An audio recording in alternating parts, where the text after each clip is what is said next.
Andrea, a South African girl living in Canada, where I chat about the immigration journey to Canada. One of the most popular questions that I get asked is around the cost of living in Toronto. And in this video, I cover the very basic costs to live for a family of 4 in Oakville, Toronto. And I've added quite a few extras that you can get an idea of the cost of things. I will also go through some variables, which will also be really important to consider.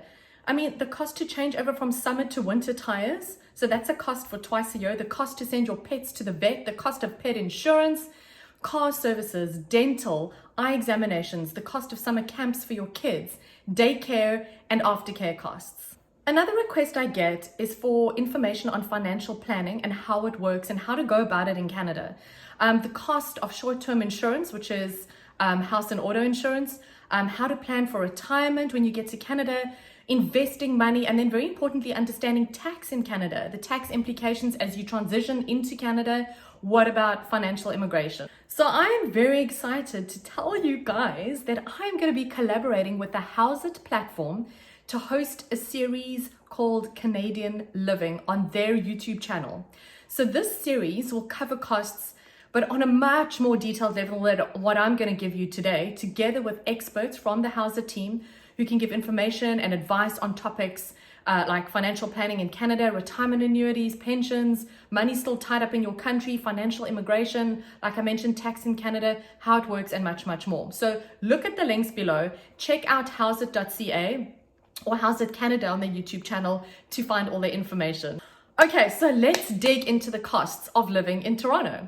So I took some of these costs from what we spend as a family, but then I also asked a whole lot of people to go over all of these numbers just for you to make sure that they are completely realistic. So here are the costs that you can expect for a family of 4, 2 adults, 2 teenagers, and 2 small doggies living in a 4-bedroom rental in Oakville, Burlington, Halton area. The further out you go, the less expensive it will be, but we'll cover that in a moment. So the costs I'm going to give you will cover rent, water, electricity, phones, internet, TV, cars, insurance, groceries, and much more. So let's start with the rent. The average rental right now in Halton area for a 4-bedroom home is between $2,800 and $3,800 per month. And in the surrounding areas, you may pay approximately $100 to $200 less. Depending on where you're looking. And it would be kind of like comparing Sandton versus Randburg in terms of price difference. I would say a fair number would be $3,000 per month to be realistic. If you're not renting and you're thinking of buying a home and you want the cost on what a mortgage cost would be, we call a bond a mortgage in Canada, see my next video. I'm uploading in a few days where I talk about the cost of buying a home. I'm going to be interviewing somebody and we'll go through all of those details. So check out that video. So another cost to consider is going to be hydro. And hydro is where your water and electricity are reflected on one bill and your average cost will be about $220. Another item would be gas. So gas within your home, an average would be about $80. And then the very important phone plan. All right, so there are various plans. The most popular being Rogers, Fido, Bell. There are so many. Go and negotiate and get a good deal. What is really cool is that you can have one phone plan with 3 lines, all paid on one plan, and data can be shared across them. So an average cost would be about $250 to $300 for 3 lines. It's a 2-year contract, unlimited international texting, unlimited Canadian calls, and for us, we have 3 gigs of data, which we share between 3 lines. Another cost for you would be your internet cost, also extremely important. So there's Cogeco, there's Rogers, there's Bell, there are so many. An average cost would be about $70 for your Wi-Fi. And then I thought I'd throw this in. I've put quite a few line items here because some of you have small kids, some of you would like to have these options on TV. So I've put these costs out there for you to have a look at. So the cost on average for Netflix would be $17 a month. To have BritBox, which we love, is $10 a month. Disney Plus is $9 a month, and for cable satellite TV, it's $100 a month. So let's talk about petrol, or as we say, gas. Gas in Canada is 20% cheaper than it is in South Africa. If that gives you any idea, we can probably work on an average of between $200 to $300 per car per month or vehicle, but really depends on how much you travel. And then there's short-term insurance. This is going to be really important, and they're broken down into auto and property insurance. So auto insurance is very, very expensive in Toronto. For a lot of people, they get a huge fright, and it really varies from city to city, literally, and also who you're talking to. So insurers base the costs on the value of the vehicle and obviously your driving experience. So that's going to be very important. On average, you can pay anywhere between $280 and $450 for 2 cars. And then the other one was property insurance, on average about $60 a month. And then there's life insurance. So life insurance can range anywhere from between $250 and $500. And just to let you know, life insurance in Canada is a lot cheaper than it is in South Africa. And groceries, very important. So as you know, I have a video out there called Grocery Shopping in Canada. Check it out if you really want all the finer details on the actual costs of food where I go shopping at Fortino's. So check that out and come shop with me. Otherwise, what you can do is, food has become really expensive in South Africa, and I found that it's kind of evened out globally. So I think that it would be a wise thing to say if you took your South African grocery bill and you divided it by at least 10, it will come out very much similar. It depends on how you guys eat as well. If for us, we eat a lot of gluten-free food, a lot of dairy-free stuff. So, and also if you buy a lot of luxuries, it's going to push your bill up. But if you are a 15,000 Rand family or a 20,000 Rand family, you're going to be spending $1,500 to $2,000 a month on food. And especially, I mean, I've got teenagers, so it's like feeding adults. But also if you've got 3 kids and they're all boys and they're little, they also eat all day and snack all day. So it's up to you, but that's pretty much a fair judgment of how to work things out. And you definitely want to go to gym, unless you do my online yoga classes. But if you're going to gym membership generally ranges from between, let's say, $70 and $80 per person per month for gym. And that's at the Good Life Gym here. They're all over Canada. There are other gyms that are going to be much cheaper. Good Life Gym is like the gyms in South Africa where it will include everything from towel service to a massive swimming pool. They'll have a lot of facilities, and then that obviously also includes all the aerobics classes, gym classes, boxing classes, whatever, you name it. That's an all-inclusive price for gym. Schooling is free if your kids are part of the public schooling system, which is fantastic. Check out my video on schooling in Canada, 6 things you should know. You'll get a lot of information there about schooling. But if your kids go to a private school, your average rate will be about $1,500 per child. Dog food, you can spend quite a lot if you want to on specialized foods, etc. But generally for 2 dogs, you could spend about $100 a month. Okay, now for some variables that you'll want to see for sure.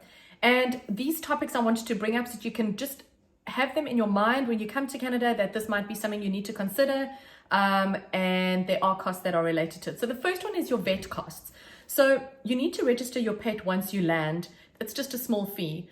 A cost of $90 per animal for rabies shots is an average, and it can be a lot more. Pets are tested for heartworm and given preventative tablets for this. It's often a good idea to think about pet insurance, and that's about $40 a month and really well worth it. It can really, really rack up to a massive bill if there's an accident or your dog needs surgery or there's something really wrong. Dog grooming in Canada, unless you groom yourself, which is probably the best option, the average rate is about $45 to $60 per dog, depending on the size and where you go. And just remember that it's mandatory to have your pet's rabies shots up to date before you go and have your dog groomed. Don't forget to take into account restaurants, takeouts, donuts, coffees, all the beautiful things you can get in Canada. It all adds up. Starbucks is much more expensive than Tim Hortons. It's literally almost sometimes $2 to $4 more per cup. So go to Tim Hortons. Optometrist. So eye tests in Canada are about $90 per consultation, and frames can range anywhere from between $150 to $2,000, depending if you want Dolce & Gabbana or not. So Ontario Health Insurance, the OHIP, only covers for eye exams for those under 19 years old and those over 65 years. So that's something to consider. You will have to pay for frames, etc., if you don't have private medical insurance.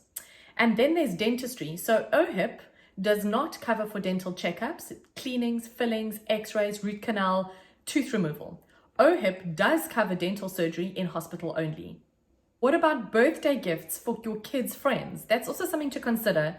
And it often comes up depending on your various budget. You want to give a gift to a teenager or a younger kid. It's very popular in Canada to give gift vouchers. For instance, Starbucks, Tim Hortons, or even clothing stores like Garage or American Eagle. And an appropriate amount, I would say, to put on a gift card is $20 to $25. Servicing your car. This is really a basic cost that I've given you and an average, and it depends obviously on which kind of car you drive, but you can work on between $200 to $450. And then you need to change your car tires for summer and for winter. So changing those can be $250 per vehicle. And the cost may be even more if your tires are not on rims. So it means that you need to have your tires balanced, which would be extra. So there's also an extra cost to store your tires at the place where you have them changed. It's an awesome idea. And it can range from between $80 to $100 a year. And it really saves a lot of space in your garage. I'm almost positive you haven't thought about this one. Summer camps for kids.